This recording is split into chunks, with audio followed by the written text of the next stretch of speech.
From factory floors to fashion stores, welcome to the Garment Guy Talks. But globally textile industry में हम कहाँ stand कर रहे हैं? यूएस और चाइना का एक ट्रेड वॉर चल रहा है। भाई मैंने तो महंगा पहना है। क्या सब कर रहे हैं? जैसा लोग स्टूडियो की जगह हम लोग के पास ही आ रहे हैं। तो ये सारे का प्लानिंग गारमेंट का प्रोवाइड करता है। हमने सुना है कि आईफोन यूएस में महंगे हो गए। एक और चीज़ थी कि क्या गारमेंट का मार्केटिंग इसकी करके देगा। एज इंडिया हम क्या अलग कर सकते हैं जो एक अपना फैशन स्टेटमेंट बना सके? हाँ, अभी इसमें हम कैसे करेंगे? So Mr. Fez, how are you? Fine fine, how are you? We three are doing great. I am सब We all are good, doing सब great. लोग good ही है। आज के टॉपिक से पहले एक क्वेश्चन था। गारमेंट इंडस्ट्री बात कर रहे तो एक दो तीन हम तीनों ने अलग अलग ब्रांड्स के कपड़े। ब्रांड्स के कपड़े पहने हैं। तो बताइए किसका सबसे ज्यादा ऐसा हाइप लग रहा है कि हाँ डिफरेंट है थोड़ा, खुद को भी कंसिडर कर सकते हैं आप। हाँ, तो ऐसे देखा जाए तो मेरा ही अच्छा लग रहा है। लेकिन ऐसे सब ब्रांड का अपना अलग अलग प्रेफरेंस रहता है। जैसे कि आपने शर्ट पहना है ज़्यादा फॉर्मल है, इन्होंने पहना है स्ट्रीट फैशन टाइप है, इन्होंने पहना है फॉर्मल है। कोशिश है दिखने की। कोशिश है। तो वो हिसाब से सब ब्रांड्स का अपना यूनिक टेस्ट रहता है, तो उसको लेके जिसको जो टेस्ट पसंद आता है वो अपना वो बाई करता है। और रहा कस्टमर लॉयल का, तो आज ये पहन रहे वो पहन रहे, वो तो है नहीं। जो सस्ता मिला वो पहनेंगे और अच्छा मिला। बट मैंने तो महंगा पहना है। जज कर रहे हैं। सो फैज भाई, मेरा क्वेश्चन ये था कि जैसे लोगों का ब्रांड प्रेफरेंस हमेशा चेंज होते रहता है, तो अभी जो रिटेल मार्केट है 2023 डेटा के हिसाब से $900 बिलियन का है, तो आपको क्या लगता है आगे आने वाले टाइम में कितना बढ़ सकता है? एज पर सर्वे अभी इसका टारगेट 2030 तक 1.5 ट्रिलियन का है। इसका रीज़न ये है कि फास्ट फैशन ट्रेंड काफ़ी बढ़ रहा है। पहले के टाइम पे लाइक 10 ईयर्स पहले देखेंगे तो लोगों के पास एक ही डिज़ाइन के एक कपड़े होते थे, लेकिन अभी वीकली या मंथली देखेंगे तो नए नए डिज़ाइंस की वजह से सब ब्रांड्स अपना सेल काफ़ी पुश कर रहे हैं। तो उसकी वजह से डिमांड काफ़ी बढ़ता जा रहा है फास्ट फैशन की वजह से। उसकी वजह से मार्केट साइज़ जो है वो काफ़ी बढ़ गया है। 1.5 ट्रिलियन मार्केट साइज़ इसका अप्रॉक्स हो सकता है 2030 तक। As you have mentioned, the 1.5 trillion market size. So, who is contributing more to this? Is it the organized sectors or the unorganized ones? 1.5 trillion market size by the year of 2030. Basically, unorganized sector contribute around 85%, whereas 25% organized sector. इसमें basically क्या होता है, unorganized में boutiques आ गए, small vendors आ गए, ये लोग का काफ़ी अच्छा कंट्रीब्यूशन है अनऑर्गेनाइज में। लेकिन आगे जाके लाइक इंडिया पॉपुलेशन 65% यूथ का है, तो उसमें youth are basically buying from e-commerce और known brands like Zudio, Snitch, Zara. तो ये एक ड्रेस्टिक चेंज आ सकता है जिसमें लाइक 85% विल 75% और 65 तक आ सकता है 2030 तक। तो इसके लिए लाइक अनऑर्गेनाइज सेक्टर को काफ़ी प्रिपेयर्ड होकर रहना पड़ेगा कि कैसे वो कम्पीट कर सके। अदरवाइज उनके दुकानों पर ताले लगने वाले। हाँ, वो तो लग ही जाएंगे, क्योंकि अगर आप फैशन के साथ चेंज नहीं होंगे तो उनके सेल्स काफ़ी डाउन होंगे। जैसे कि अगर कोई भी लोकल वेंडर्स है जो काफ़ी अच्छा कर रहा था 10 साल से, और उनके बाजू में ज़ूडियो आ जाता है या स्नीच आ जाता है या कोई भी ई कॉमर्स ब्रांड आ जाता है, तो उनके सेल्स डाउन होने में ज़्यादा टाइम नहीं लगेगा। तो उसकी वजह से उनके दुकान पे ताले तो लगने वाली है। ये यूथ ही है जो फैशन स्टेटमेंट दे रहा है अभी आज के डेट। Talking about us, हम भी तो स्विच हो गए from going to the market to the like malls. अभी हम ज़्यादातर मॉल्स में जाते हैं। इवन किड्स ऑल्सो, जब हम छोटे थे तो like we all used to purchase from a local vendor. आज अब हमारे घर के बच्चे या कोई भी हो, उनको लाइक ज़ूडियो हुआ, वेस्ट साइड हुआ, मैक्स हुआ, फर्स्ट क्राई हुआ, they all need a proper branding हो। उनके शर्ट पे वो भी अभी ब्रांड देख रहे हैं कि कौन सा ब्रांड पहना है। भले सिंपल हो लाइक 9 साल का मेरा कजिन है, उनको नाइक्स के फ्लिप फ्लॉप चाहिए। उनका मार्केटिंग नाइक का इतना स्ट्रांग हो चुका है कि वो लाइक छोटे छोटे बच्चे पे अपना एक माइंडसेट बनाते जा रहे हैं। तो ऐसे ही लोकल वेंडर्स एक लेवल पे जाके लाइक लिमिटेड हो जाएंगे। या तो उन पे कोई एकदम टियर 3 बचेगा मार्केट, टियर 2 ऑलमोस्ट खत्म हो चुका है। टियर 2 ई कॉमर्स ने कैप्चर कर लिया, वो अपने स्टोर्स खोल रहे हैं एज पर उनके डाटा और उनके प्लान के हिसाब से। वो टियर 2 को नेक्स्ट 10 ईयर्स में पूरा कैप्चर कर लेंगे। फिर टियर 3 बचेगा जिसमें लाइक कंज्यूमर स्पेंड काफ़ी कम है, तो उसको मैनेज करना और उसमें सेल करना बहुत हार्ड हो जाएगा। इलेक्ट्रॉनिक्स मार्केट में आप देख सकते हैं, like we all used to purchase phone or earphone from a local vendor. Now अभी हम लोग फ्लिपकार्ट पे देखते हैं, हम काफ़ी शिफ्ट हो चुके हैं वैसे। तो ऐसा गारमेंट्स में भी होगा, टेक्सटाइल में भी होगा। ये सारी बातें तो हो गई इंडिया की, बट ग्लोबली टेक्सटाइल इंडस्ट्री में हम कहाँ स्टैंड कर रहे हैं? Basically India stands on second position in textile export. इसमें like from New York fashion week to Paris runway देख लो, we are good in dyeing units, fabrics, even in stitching quality। लेकिन ये सब उनके लेवल्स में, लाइक न्यूयॉर्क ब्रांड्स में, तो वो भी अपने R&D या इंडिया की R&D या इंडिया की यूनिकनेस को अपनी ब्रांडिंग करके सेल आउट कर रहे हैं। तो मेरे हिसाब से लाइक इंडिया एक्सपोर्ट में अच्छा स्टैंड कर रहा है, पर उनके ब्रांड्स में इंडिया को खुद ही अपना लाइक एक ब्रांडिंग कल्चर लाना पड़ेगा, एक ब्रांडिंग सीखना पड़ेगा, तो जाके एक्सपोर्ट में इनका काफ़ी अच्छा प्रेजेंस होगा। लाइक ज़ूडियो ने अपना दुबई में एक स्टोर खोला है, तो वो लाइक एक अच्छा मैसेज देता है। और इंडियाज़ में ऐसे ब्रांड्स काफ़ी आ रहे हैं जो कुछ साल बाद एक एक्सपोर्ट में या आउट ऑफ इंडिया एक अच्छा प्रेजेंस देंगे, एक अच्छा मैसेज देंगे कि वो कैसे कम्पीट कर पाएंगे H&M, ज़ारा और काफ़ी उनके स्पोर्ट्स ब्रांड के साथ भी, जो टॉप ब्रांड्स हैं उनके साथ। क्योंकि we are good in dyeing, we are good in like manufacturing of fabrics unit, और ये सब में ये सब क्वालिटीज़ वो हमारी ही यूज़ कर रहे हैं वहाँ, हमारी यूज़ कर रहे हैं। तो why not India should learn branding. Every manufacturer और every manufacturing unit should learn branding, how to make a brand. क्योंकि अगर आप ब्रांड बनाओगे तो उसका लीवरेज बहुत ज़्यादा है, और मैन्युफैक्चरिंग का लीवरेज कुछ नहीं है। मैन्युफैक्चरिंग लाइक ज़ीरो, आज मैं हूँ, आज ये, कल ये आएंगे, फिर वो आएंगे। लेकिन ब्रांड्स में हमारी एक यूनिकनेस रहती है कि हम कैसे अपना एक मैसेज पहुँचा रहे हैं ब्रांड में। तो इंडिया में एक कल्चर स्टार्ट होना चाहिए, और गवर्नमेंट्स को भी सपोर्ट करना चाहिए कि वो कैसे वो अपने इंडियन ब्रांड्स को पुश कर सके, कि वो कम्पीट कर सके फॉरेन ब्रांड्स के साथ ग्लोबल लेवल। और इंडिया पे हम कर ही रहे। लाइक आज हम चले जाते हैं बॉम्बे में, तो वो कैसे H&M स्टोर के बाजू में आज स्निच खुल चुका है। हाँ, और नाइक के शोरूम के बाजू में आज HRX दे रहा है, HRX आ रहा है। इवन हम ARK भी आया।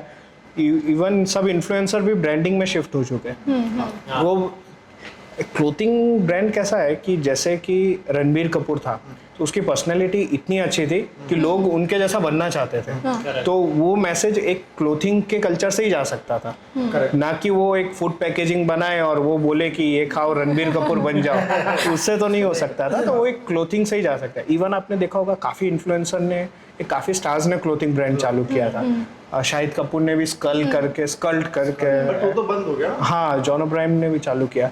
क्लोथिंग ब्रांड स्टार्ट करना इजी होता है लाइक, लेकिन उसको मैनेज करना काफ़ी हार्ड होता है। अप टू ट्रेंड लाना, फिर उसके डिज़ाइंस लाना। तो इसमें लाइक गारमेंट गाय से ही हेल्प लेनी चाहिए। अगर कोई भी इन्फ्लुएंसर है तो उसको गारमेंट गाय से ही हेल्प लेनी चाहिए। तो इसमें manufacturing setup, design management, product management, काफ़ी चीज़ें रहती है। तो ये सारे का प्लानिंग गारमेंट गाय प्रोवाइड करता है? हाँ, ये हमारा रेडी है। लाइक हम लोग पहले से काफ़ी ब्रांड्स के साथ काम कर रहे हैं, तो उनका लाइक वर्किंग पैटर्न, उनके डिज़ाइंस और सिमिलर कि मार्केट में क्या चलने वाला है वो हम काफ़ी ब्रांड्स को दे सकते हैं।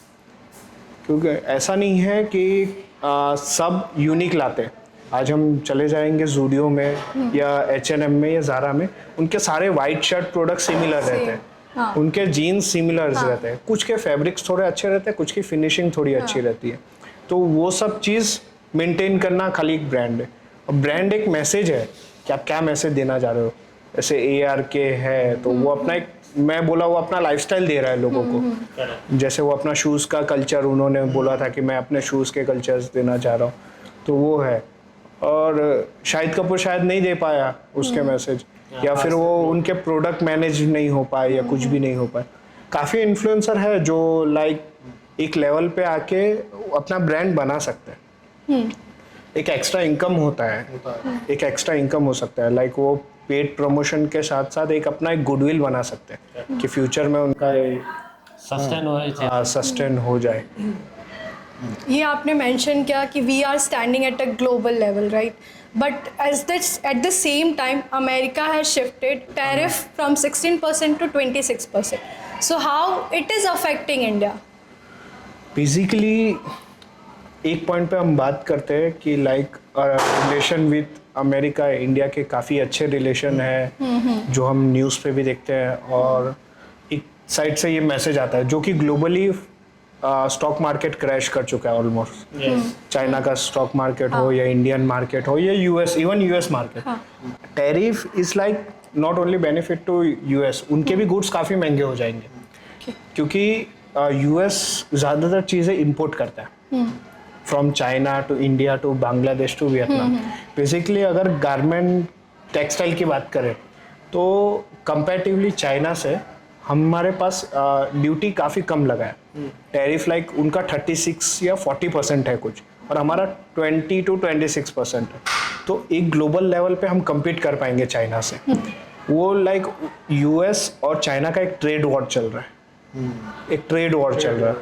तो वो ट्रेड वॉर में वो लाइक यूएस की कंज्यूमर है, यूएस कंज्यूमर्स आर, उनको China made in China labels नहीं चाहिए, या तो उनको मेड इन यूएस चाहिए, उनको मेड इन यूएस है। वो लाइक बॉयकॉट बोल सकते हैं एक तरीके से, हाँ, ट्रेड वॉर पे बॉयकॉट बोल सकते हैं। दो बिलियों के झगड़ों के बीच में बंदर को बेसिकली वी कैन से, तो India can take the profit. हाँ, इंडिया एडवांटेज ले सकता है।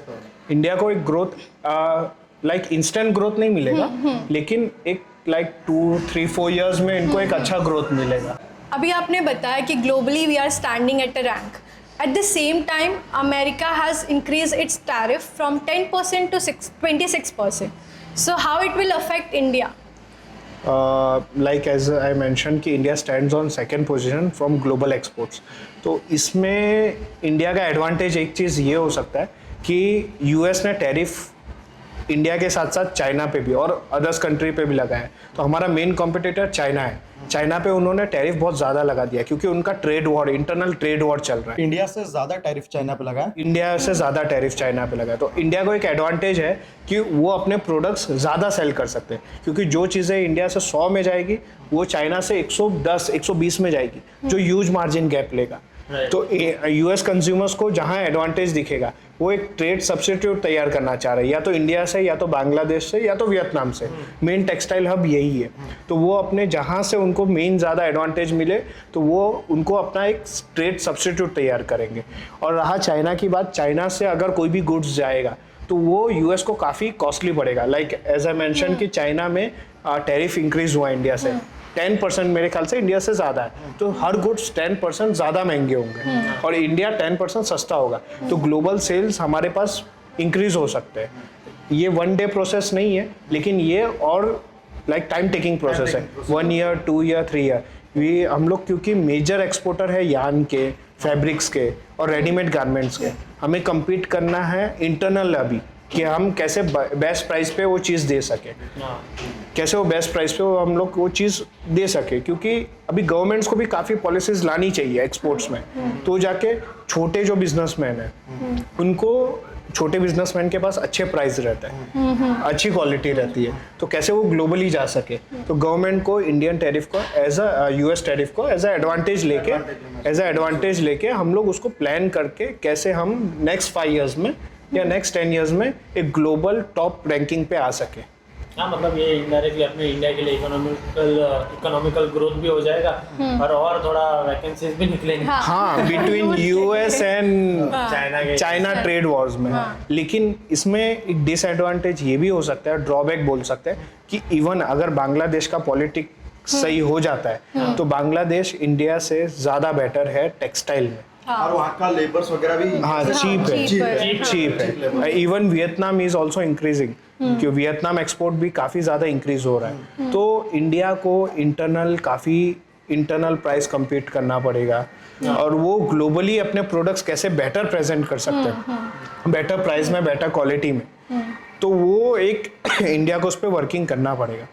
इसमें गवर्नमेंट का इंटरफेरेंस ज़्यादा ज़रूरी है, क्योंकि चाइना का वर्किंग पैटर्न में गवर्नमेंट हर एक्सपोर्ट्स में इन्वॉल्व होती है कि कैसे वो बेस्ट प्राइस को आगे दे सके, और इंडिया में हमें इंटरनल इन्वॉल्व होना पड़ता है कि कैसे अगर अंचित कोई चीज़ 100 में दे रहा है तो मैं कैसे उसको 95 में दूँ तो मेरे से ले। लेकिन गवर्नमेंट को एक R&D सेक्टर या R&D टीम हर डिस्ट्रिक्ट में, हर एक सेक्टर में ये बनाना पड़ेगा, तो जाके वो प्राइस काफ़ी कम हो सकते हैं और हम एक ग्लोबल रैंक में टॉप लेवल पे आ सकते हैं इन टेक्सटाइल। इंडिया का प्राइस जैसे बढ़ा है, हमने सुना है कि आईफोन US में महंगे हो गए। आपने सुना होगा कि इवन पहले हम फ्रेंड्स के लिए वहाँ से मंगाते थे, अब यहाँ से भेजना पड़ेगा। ट्रम्प आने की वजह से थोड़ा भौकाल तो मचा है। नहीं, मोदी ट्रम्प भाई भाई है ना, तो बेनिफिट इनडायरेक्टली तो देगा ही वो। तो इंटरनल ट्रेड इवन उसका मेन कंपटीशन चाइना से है, क्योंकि चाइना यूएस वर्ल्ड में सबसे ज़्यादा कंज्यूमिंग कंट्री है, उधर सबसे ज़्यादा कंज्यूमिंग पावर यूएस के पास है। तो अगर किसी को भी बिजनेस, कोई भी कंट्री को अगर ग्रोथ करना है तो उनको यूएस से बिजनेस करना ही पड़ता है, या तो वो नहीं ग्रोथ कर पाएगा। अगर उस जिसके रिलेशन यूएस से अच्छे नहीं है, या तो वो ख़त्म हो जाएंगे या तो वो बचेंगे ही नहीं। तो इसीलिए अगर किसी को भी, कोई भी कंट्री को स्टेबल होना है तो उनको यूएस के साथ रिलेशन अच्छे रखने पड़ेंगे, जैसे कि चाइना ने नहीं रखा, जिसकी वजह से आप देखोगे चाइना मार्केट टोटली काफ़ी डाउन हो चुका है। इंडियन स्टॉक मार्केट भी क्रैश हो रहा है और यूएस भी, यूएस में भी चीज़ें काफ़ी महंगी हो जाएगी। उसमें जो शर्ट हम 1000 में वो लोग बेचते थे या $5 बोलोगे, उसका प्राइस ऑटोमेटिकली 5.5 और $5.8 हो जाएंगे, उससे ज़्यादा हो सकते हैं। अब वही है, जैसे कि यहाँ पे जो ब्रांड्स प्रीमियम है इसलिए जाने जाते हैं, वहाँ पे लोगों के लिए वो ज़ूडियो और वेस्ट साइड जैसे प्राइसेस में मिलते थे। उधर के कंज्यूमर मैंने सुना काफ़ी लॉयल है, जैसे कि हम यहाँ देखते हैं, हम एज ए इंडियन कंज्यूमर हम 10 जगह प्राइस कंपेयर करते हैं। यूएस कंज्यूमर्स वैसे नहीं है, वो अगर फॉर एग्जांपल मैं शिवम से अगर लॉयल हूँ वो चीज़ को लेके, तो वो वहीं से वो कंज्यूम करेंगे। वो ऐसे प्राइस ओरिएंटेड नहीं है, वो क्वालिटी ओरिएंटेड है और रिलेशन मेंटेनिंग पर्सन है यूएस। मतलब एट दी एंड तुम कैसे कस्टमर के साथ रिलेशन बना के रख रहे हो, वो टोटली ब्रांड वैल्यू। इसलिए यूएस ब्रांड्स आज काफ़ी ग्रो भी कर पाए। अगर हम देखेंगे कि नाइक ने ग्रो किया हो, या फॉर एग्जांपल ज़ारा ने ग्रो किया, ज़ारा स्पेन की थी, यूएस में आई, वो उन्होंने ग्रो किया, लीवाइज ने ग्रो किया। और इंडिया अब देखोगे तो 10 साल वो ब्रांड चलता है, फिर स्लो हो जाता है, क्योंकि उसके कंपेयर में दूसरे ब्रांड्स आ जाते हैं। फॉर एग्जांपल हम देखेंगे मुफ्ती करके था, मुफ्ती था, फिर इवन और भी ब्लैकबेरी है, लो फिलिप्स है, वैन हुसैन है, ये सब काफ़ी अच्छे ब्रांड थे, प्रीमियम सेक्टर के ब्रांड थे। लेकिन ये सब शिफ्ट हो रहे हैं, मतलब जिसको चाहिए, लॉयल नहीं है इंडियन कंज्यूमर, इनके पास लॉयल कस्टमर्स नहीं, इंडियन कंज्यूमर ही लॉयल नहीं है, स्टेटस के अकॉर्डिंग चलते हैं। मेरा एक दोस्त है जो 4-5 साल से अपना रिटेल की स्टोर चला रहा है, बट अभी जैसे कि कोविड हो गया, उसके बाद अभी रिसेंटली ई कॉमर्स, कोविड के टाइम से ही ई कॉमर्स बहुत ज़्यादा बूस्ट कर गया, ट्रेंड बदलते रह रहा है। हाँ, तो वो अभी इस टाइम पे रिटेल स्टोर को अपने सस्टेन कैसे करेगा, और इसमें गारमेंट गाय कैसे हेल्प करेगा सस्टेनेबिलिटी के लिए कि ट्रेंड के साथ फॉलो करे चीज़ें। इसके लिए अगर उनका स्टोर्स देखें तो जैसे मैंने बोला, स्टोर्स का कॉन्सेप्ट काफ़ी पुराना है, 80s 90s का कॉन्सेप्ट है वो। तो वो स्टोर्स का कॉन्सेप्ट को उनको अपग्रेड करना पड़ेगा कि वो कैसे अपग्रेड कर पाए। उनको ट्रेंडिंग फैशंस रखने पड़ेंगे, ट्रेंडिंग स्टोर इंटीरियर रखना पड़ेगा, और उनको compete करना है बड़े ब्रांड से। जैसे आपने मेंशन किया, ई कॉमर्स के बाद से उनका सेल काफ़ी डाउन हो गया, तो उनको सबसे पहले उनका कॉम्पिटिटर है ई कॉमर्स। ई कॉमर्स है, तो वो कैसे उनसे compete कर सके, उनके लिए वो सबसे सस्ता सोर्सिंग करना पड़ेगा। एक क्वेश्चन मेरा इसमें था, जैसे कि अगर ई सोर्सिंग कर भी रहे, बट जैसे ज़ूडियो जैसी ब्रांड है वो रिटेल प्राइस पे आ चुकी है अभी 1000 के अंदर, तो उसका भी सॉल्यूशन है अपने पास कि कि ऐसे लोग जूडियो की जगह हम लोग के पास ही आए? आप देखेंगे जूडियो सारा प्रोडक्शन फैक्ट्रीज में ही होता है, लेकिन ये छोटे छोटे स्टोर्स वाले फैक्ट्रीज से नहीं ले होते हैं। जूडियो लार्ज वॉल्यूम की वजह से वो फैक्ट्री से डायरेक्ट मेक टू ऑर्डर करता है, और ये छोटे स्टोर्स होलसेलर, डिस्ट्रीब्यूटर, मतलब बहुत बड़ा चेन, इसमें चेन है, काफी बड़ा चेन है जो लाइक 50 to 60% मार्जिन खा जाता है। और ये जूडियो डायरेक्ट फैक्ट्री में बैठते हैं, प्रोग्राम देते हैं, और हमको ये लाइक वॉल्यूम्स में माल चाहिए, उनको वो प्राइस में वो माल मिलता है और वो सेल आउट करते हैं। मतलब in short even garment they do sell trends, वो ट्रेंड भी सेल कर रहा है। हाँ, ट्रेंड भी सेल कर रहे हैं। At the same time garment guys breaking the chain, like from the manufacturer to the retail store. हाँ, अभी इसमें हम कैसे करेंगे, हम वो स्टोर से कनेक्ट करेंगे उसको, लाइक इंटीरियर हुआ या मेक टू ट्रेंड हुआ कि अप टू ट्रेंड इसको कैसे रखा जाए, कोई भी माल को इसमें अप टू ट्रेंड कैसे रखा जाए। लाइक फॉर एग्जांपल अभी बैगी कार्गोस का ट्रेंड है, तो अगर आपके फ्रेंड ने वो चैनल को ब्रेक नहीं किया, वो चैनल से चला, तो उनका बैगी कार्गो फैशन आते आते स्टोर में ट्रेंड खत्म हो जाएगा। अगर वो डायरेक्टली, अगर वो गारमेंट गाय से जुड़ते हैं, तो उनको जूडियो से कंपेयर में जूडियो के कंपेयर में उनको सेम डे या वीक चेंज में उनको सेम फैशन, सेम ट्रेंड और जूडियो से बेटर क्वालिटी में वो उनको स्टोर्स में वो माल मिलेंगे। बेसिकली गारमेंट गाय स्टोर्स की एक ही तरीके से हेल्प कर सकता है, जिसमें वो लाइक बड़े जायंट से अगर उनको कम्पीट करना है तो उनको फैक्ट्री से डायरेक्ट माल लेना पड़ेगा, तो हम उनको डायरेक्ट सप्लाई करेंगे, अप टू डेट ट्रेंड रखेंगे, और उनके सारे स्टोर्स एसक्यू, मेन होता है एमओक्यू की इतना क्वांटिटी लेना चाहिए, इतना नहीं, हम उसमें भी फ्री है। मतलब बहुत ऐसे रिटेल स्टोर को लो एमओक्यू का भी प्रॉब्लम है। हाँ, तो हम लाइक आपको 10 पीस चाहिए सेट, हम देने के लिए तैयार है। बस आपको गारमेंट गाय के साथ ज्वाइन होना है। आपके अप टू 10 मेंस फैशन हो, हम वुमेन्स पे भी वर्किंग कर रहे हैं। मेंस फैशन बेसिकली स्टार्टिंग में हम आपको 10 पीस चाहिए, 10,000 पीस चाहिए, हम वो हिसाब से आपको सप्लाई कर सकते हैं। एक और चीज थी कि क्या गारमेंट गाय मार्केटिंग इसकी करके देगा? हाँ, बेसिकली हम जो ब्रांड सेल आउट करेंगे उसका वो ऑटोमेटिकली मार्केटिंग करके देगा। हाँ, अगर इसमें 2 फॉर्मेट में हम वर्किंग कर सकते हैं, या तो आप हमसे 10-10 पीस लो, आप अपने नाम के स्टोर्स पे करो, या तो आप अपना पूरा स्टोर हमें डेवलप करने दे दो और आप खाली रन करो, उसका मार्केटिंग, उसका प्रोडक्ट्स, उसका अप टू ट्रेंड, सारी चीजें हम मेंटेन करेंगे।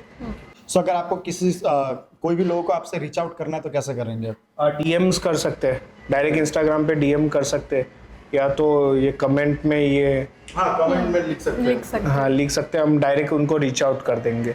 सो बेसिकली अगर मुझे ई कॉमर्स प्लेटफॉर्म स्टार्ट करना है, so how the garment guy will help me to build my own clothing brand in short. own clothing brand, and also should I put women as a target or target customer, क्योंकि they are more oriented to Window shopping. e-commerce, basically women's सबसे ज़्यादा consume करती है window shopping और ये ज़्यादा, लेकिन as you are planning to start a e-commerce, आपको सबसे पहले क्लियर रहना पड़ेगा, एज आई मेंशन पहले भी, कि ब्रांड स्टोरी होनी चाहिए। अगर सेल करना है तो ब्रांड स्टोरी, ब्रांड इमेज, एक स्ट्रॉन्ग इमेज बिल्ड करना चाहिए। और फिर आता है प्रोडक्ट डेवलपमेंट पे। प्रोडक्ट डेवलपमेंट पे अगर आपके पास डिज़ाइंस है तो वो हम बिल्ड करके दे सकते हैं, अगर आपके पास डिज़ाइंस नहीं है तो वो भी हम बना के दे सकते हैं, लेकिन हमको आपकी ब्रांड स्टोरी चाहिए रहेगी कि आप कैसे प्लान कर रहे हैं आपके ब्रांड को, तो हम आपको प्रोडक्शन प्लान आपको दे सकते हैं और मार्केटिंग प्लान दे सकते हैं कि आप अपने ब्रांड्स को ऐसे प्रेजेंट करें। सबसे मेन ज़्यादा important, starting a clothing brand easy, वो बहुत इजी है, लेकिन उसको मैनेज करना, उसको प्रॉपर कैसे स्टार्ट किया, कैसे एंड किया, वो काफ़ी टफ रह जाता है। काफ़ी ब्रांड्स वहीं फेल हो जाती है।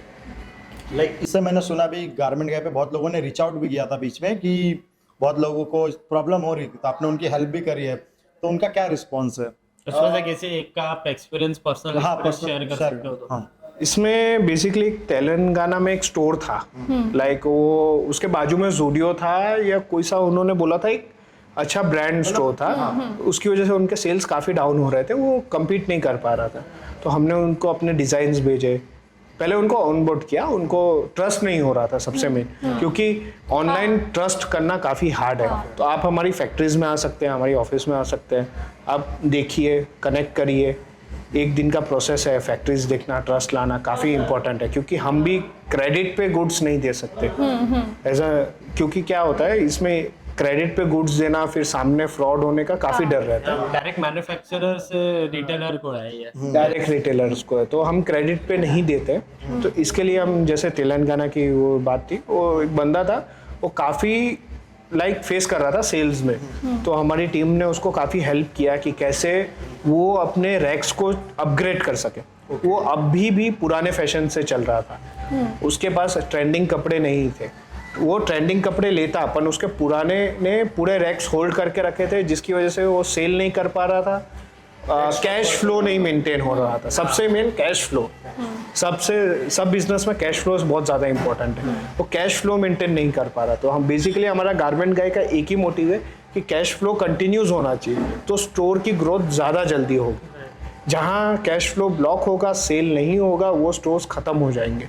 तो हमने उसको ट्रेंडिंग डिज़ाइंस दिए और वो अभी अच्छा सेल कर रहा है, और उसको अभी हम अपने स्टोर कॉन्सेप्ट में भी अंदर लेना चाहते हैं, और वो उसको सारे डिज़ाइन प्रेजेंट कर रहे हैं, वो कंटिन्यू परचेस कर रहा है अभी।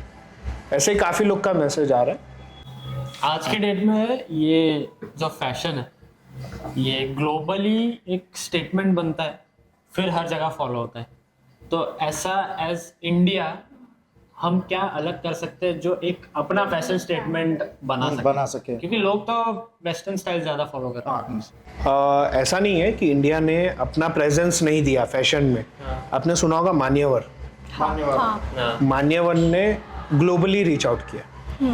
वो आज भी फैब इंडिया, बीबा, ये सब ग्लोबली है। वो इंडिया में तो अपने एथनिक्स के टेस्ट पे है ही। इंडिया में ये रेयर नहीं है एथनिक, मतलब हर गली में आपको कुर्ता मिलेगा, लेकिन ग्लोबली इसको ले जाना काफ़ी टफ है। तो मान्यवर हुआ, बीबा हुआ और रेमंड हुआ, फिर फैब इंडिया हुआ, इन्होंने Indian brands as a Indian brands globally काफ़ी एक्सपेंड किया। तो हमें एथनिक वेयर में होना चाहिए। मेन हमारा स्ट्रेंथ कॉटन है, लीलन है, खादी है। हमें खादी में हर इंडियन फाउंडर को खादी में डेवलप करना चाहिए, क्योंकि खादी सिर्फ हमारे पास है, नहीं वो चाइना के पास है, नहीं वियतनाम के पास है, नहीं बांग्लादेश के पास है। अगर कोई भी ब्रांड ओनर या कोई भी फाउंडर ब्रांड चालू करना चाहता है तो वो अपने प्रोडक्ट्स खादी में ज़्यादा से ज़्यादा डेवलप करे, तो वो एक यूनिक स्टैंड ले पाएंगे एक ब्रांड पे। अगर आप रेगुलर कॉटन में कर रहे हो तो यूनिक स्टैंड नहीं हुआ, फिर आप डिज़ाइन पे सेल कर सकते हो। खादी एक यूनिकनेस देता है, और यूएस में उतना कंज्यूमिंग पावर है कि वो पे करेंगे आपको खादी। यूरोप में उतनी पावर है कि वो पे करेंगे, और इसमें आपको ग्लोबली इंस्टेंट सेल मिलेगा। तो जैसे आपने इतने सारे फैब्रिक्स के नाम बता दी, तो क्या गारमेंट का हेल्प करेगा मुझे ये फैब्रिक सोर्स करने में? हाँ, मैं आपको डेली डायरेक्ट हेल्प आउट कर सकता हूँ। हम लोग एक पोर्टल पे भी काम कर रहे हैं जिसमें आपको फैब्रिक सप्लायर हुआ, आप इफ़ यू वांट खादी, आपने खादी लिखा तो खादी के सारे सप्लायर्स आ जाएंगे। आपने कॉटन लिखा तो कॉटन्स के सारे सप्लायर आ जाएंगे। वो जीरो ब्रोकरेज पे काम होगा। आप डायरेक्ट मैन्युफैक्चरर से कांटेक्ट कर सकते हैं, अपनी सैम्पलिंग, प्रोडक्शन, जो आपको डिज़ाइंस रहा, आप डायरेक्ट उनसे बात कर सकते हैं और डायरेक्ट उनसे माल ले सकते हो। हम इन पे काम चालू है, और तब तक हम आपका हेल्प आउट कर सकते हैं कि आप कैसे खादी के प्रोडक्ट्स लो प्राइस पे ले सको या लीलन के लो प्राइस पे ले सको। बेसिकली वो लिस्टर्स सेलर्स के नाम आ जाएंगे रॉ मटेरियल के लिए, तो they can even compare the prices. जैसे आप बोल रहे हो खादी के बहुत सारे हाँ, फॉर एग्जांपल अगर ABC है, फॉर एग्जांपल A ने 100 रुपीज़ दिया खादी का, B ने दिया, C ने दिया, तो आपके पास ऑप्शन रहता है कि आप सैंपल्स मंगाइए, किसका क्वालिटी बेटर है, और प्राइस कंपीट करिए और उसको बाय करिए। और ये इस पे काम चालू है, हम लोग काफ़ी वर्किंग कर रहे हैं। इवन हम लोग फैशन डिज़ाइनर्स पे भी वर्किंग कर रहे हैं, क्योंकि आज के डेज में सबको एक डिज़ाइनर फिट चाहिए। अगर फॉर एग्जांपल मेरा बॉडी शेप, मेरा हाइट हर ब्रांड के लिए फिट नहीं होता, तो उनको एक ब्रांड का फैशन का एक टेस्ट चाहिए, जो कि सिर्फ फैशन डिज़ाइनर के पास ही हो सकता है। निफ्टियन के पास ही हो, निफ्टियन हो, फैशन डिज़ाइनर हो, उनके पास हो सकता है। तो वो एक कनेक्ट कर सकते हैं फैशन डिज़ाइनर से। फॉर एग्जांपल शिवम है, अगर शिवम को हम लोग ट्रैक सूट या टी शर्ट पहनाते हैं पर उसको फिट नहीं हो रहा है या अच्छा नहीं दिख रहा है, तो वो टेस्ट तो एक फैशन डिज़ाइनर ही बता सकता है सबको। तो वो फैशन डिज़ाइनर से भी कनेक्ट कर सकते हो, और अपने बॉडी शेप, अपने हाइट, अपने कलर के हिसाब से वो एक डिज़ाइन कर सकते हैं। मतलब डिज़ाइनर क्लोथ्स बोल सकते हो कि आप ये कलर के पहनो, ज़्यादा अट्रैक्टिव लगते हैं, जो सेल्स में सबको ज़रूरी भी है। अभी के टाइम पे इतनी परचेजिंग बढ़ रही है कपड़े की, इतना सब हो रहा है, तो लोगों को थोड़ा ये चीज़ पे भी शिफ्ट होना चाहिए। इसलिए आज के डेट में बोलते हैं कि डिजाइनर्स जो अपने लेबल्स निकाल रहे हैं वो ज्यादा बेच पा रहे हैं। हाँ। कस्टमाइजेबल है सारी चीजें। रितु कुमारी हो गया, Yes. मनीष मल्होत्रा हो गया, साबिया साची हो गया, ये सब ने एथनिक्स पे काम किया। हाँ कैजुअल पे भी काम करना, लाइक कैसा ना, फास्ट फैशन पे काम करना काफ़ी टफ हो जाता है। उसमें यूनिकनेस नहीं दे पाते फैशन डिजाइन, लोगों का टेस्ट चेंज होता है। टेस्ट चेंज हो जाता है।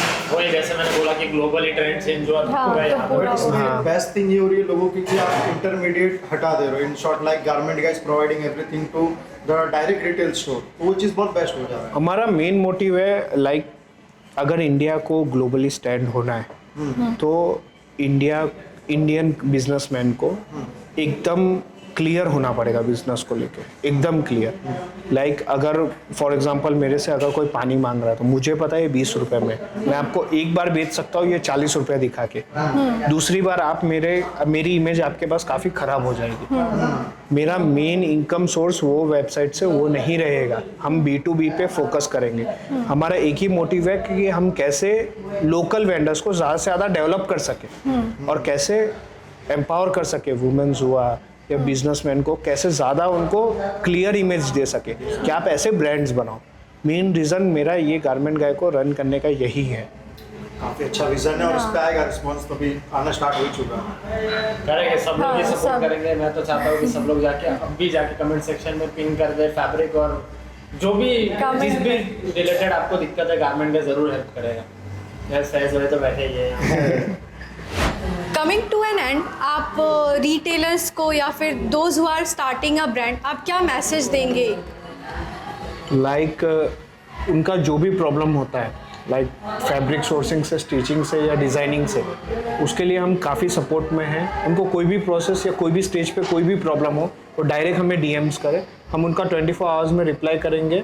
और बाकी चीज़ के लिए गारमेंट गाय तो है ही। कमेंट क्या तो है। फॉलो गारमेंट गाय।